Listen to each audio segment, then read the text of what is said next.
جب میرا بندہ کسی محفل میں میرا ذکر کرتا ہے میں اس سے کہیں بہتر محفل میں اس کا ذکر کرتا ہوں.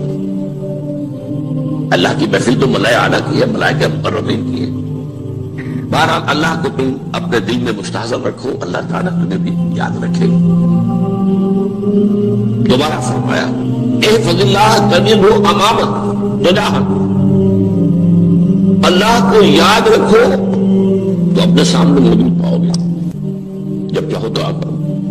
تو احفظ اللہ تجدہ امامک یا تجاہک، اپنے سامنے موجود پاؤ گے.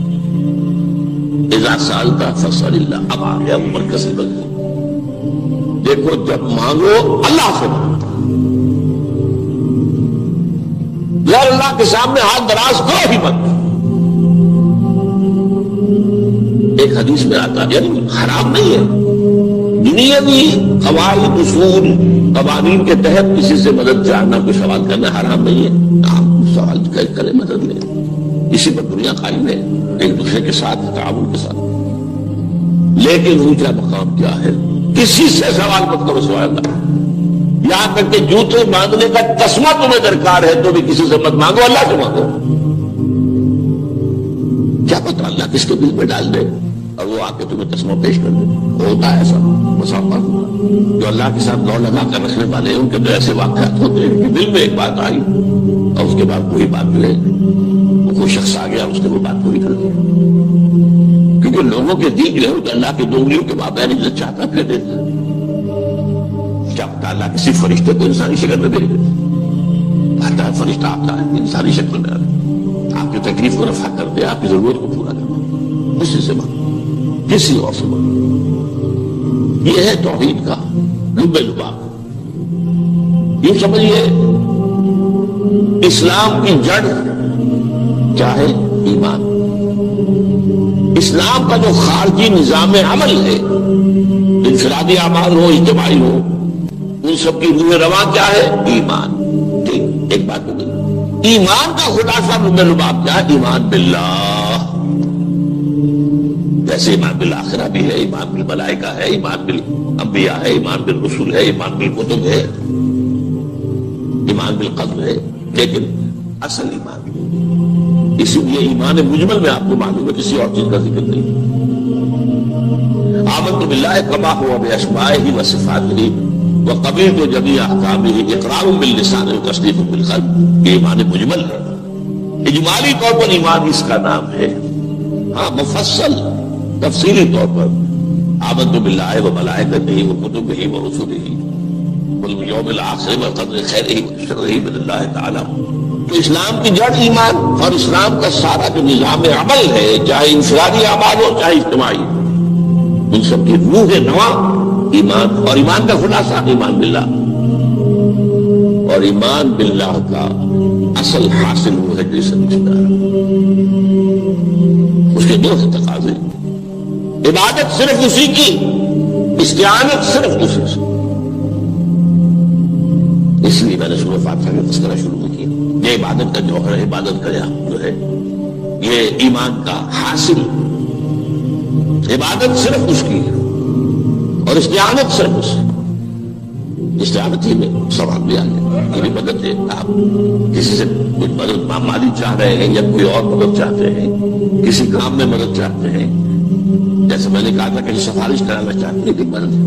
وَإِذَا اسْتَعَنْتَ فَاسْتَعِنْ بِاللَّهِ. اور جب مدد مانگو صرف اللہ سے مانگو.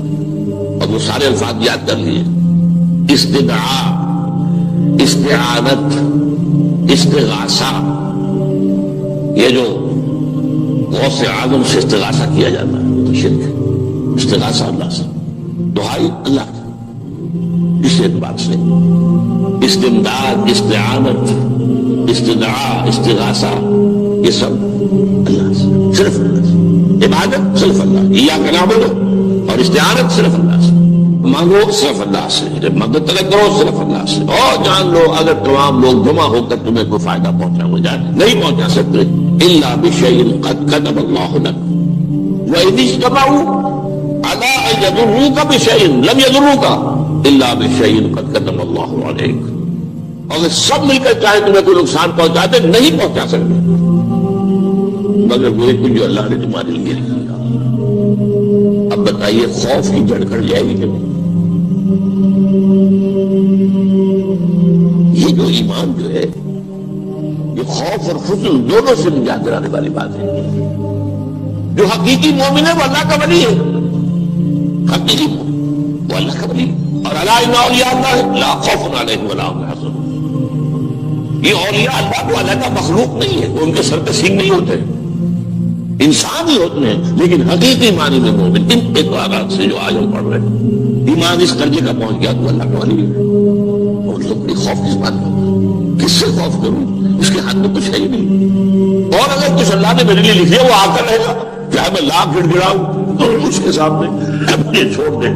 اگر اللہ نے لکھا ہوا ہے وہ تو آئے تو کاہے کو اس کے سامنے گڑ گڑانا، کاہے کو جب مسائی کرنا اس کے سامنے. اور کسی کے ہاتھ میں کچھ ہے ہی نہیں، میرا خیر ہے ہی نہیں، کاہے کو خوشامد کرو اس کے. اور سنیے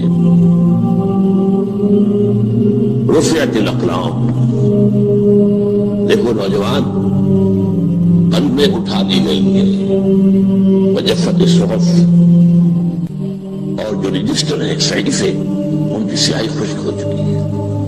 یہ ہے وہ اللہ کا علم، اس میں ہر شے لکھ دی گئی ہے، اس کی قلم اٹھا دیے گئے. جیسے آپ کو معلوم ہے امتحان ہوتا تھا 3 گھنٹے ختم ہو گئے، اسٹاپ رائٹنگ، بس اب قلم ہو جانا چاہیے. وہ قلم تو تقدیر کا کاتب جو ہے وہ قلم اس کا اب اٹھا لیا گیا، اور جو صحیفے جن پر لکھا گیا وہ خوشبو ہو گئے. یہ تو روایت ہے وہ امام ترمذی نے جس کو روایت کیا، یہ متن ان کا ہے جو ہم نے پڑھا ابھی، اور ان کا قول یہ ہے کہ یہ حدیث حسن صحیح ہے. لیکن یہی روایت اور انہی راوی سے عبداللہ ابن عباس سے رضی اللہ تعالیٰ عنہ اور بھی محدثین نے کی ہے. اس میں سے ایک اور متن جو ہے وہ یہاں پر امام نووی نے دے دیا ہے. اے فضل اللہ تجدو امامک، یہ تو پہلا وہ ٹکڑا تھا. وقت تو جاہد تھا، یہاں امامک ہے، امام مطلب ہے یہ اپنے سامنے پاؤ. اللہ کی حفاظت کرو، اللہ کو دل میں اللہ کی یاد کو محفوظ رکھو، گویا کہ اللہ کو مستحضر رکھو. ذکر اللہ کے معنی کیا ہے؟ استحضار اللہ فی القلب، یہ ذکر اللہ ہے. جنہیں ہم ذکر سمجھ بیٹھے وہ ذکر کے ذریعے ہے. اب تمہیں صلاۃ اللہ ذکری، نماز قائم کرو میری یاد کے لیے، نماز ذریعہ ہے یاد کا. یہ علیحدہ بات ہے کہ آپ نے 17 رکعتیں بھی پڑھ لی ہو عشاء کی اور یاد آپ کو آئی نہیں کوئی. آپ تو ایک میکینیکل انداز میں جو ہے وہ اٹھے بیٹھے کر رہے ہیں اور آپ کے دماغ سے کچھ بھی نکل رہا ہے، تو اس کا آپ کے شعور سے دل کی گہرائی سے رابطہ ہے ہی نہیں، وہ ذکر تو نہیں ہوا. ہاں نماز فرض تھی وہ ادا ہو گئی، اب کی فرض ادا ہو گئی. تو جنہیں ہم نے ذکر سمجھا وہ ذرائع ذکر ہے، اللہ اللہ سبحان اللہ سبحان اللہ زبان سے، یہ تاکہ اس کے نتیجے میں وہ ذکر حاصل ہو جائے. استحضار اللہ فی القلب، ذکر کے معنی ہے استحضار اللہ فی القلب. تعرف الی اللہ فی الرخاء، اور دیکھو کشادگی کے وقت میں تم اللہ کو یاد رکھو، اللہ کی طرف رجوع کیے رہو، بھول نہ جاؤ. وہ نہ ہو جو کبھی کہا تھا، بہادر شاہ ظفر کے اشعار میں سے بہت زور کا شعر ہے. ظفر آدمی اس کو نہ جانیے چاہے کتنا ہی وہ فاضل زکا، جسے عیش میں یاد خدا نہ رہی، جسے تیش میں خوف خدا نہ رہا. وہ ہے کشادگی کی حالت میں، جب کہ تمہارے لیے کشادگی ہے اللہ کی طرف رجوع کیے رکھو. یہ عارف کا فی الشدہ، تو اللہ اپنی توجہ تم پر رکھے گا شدت کے وقت میں. تمہیں کوئی تکلیف ہے اس تکلیف کو تم پر آسان کر دے گا.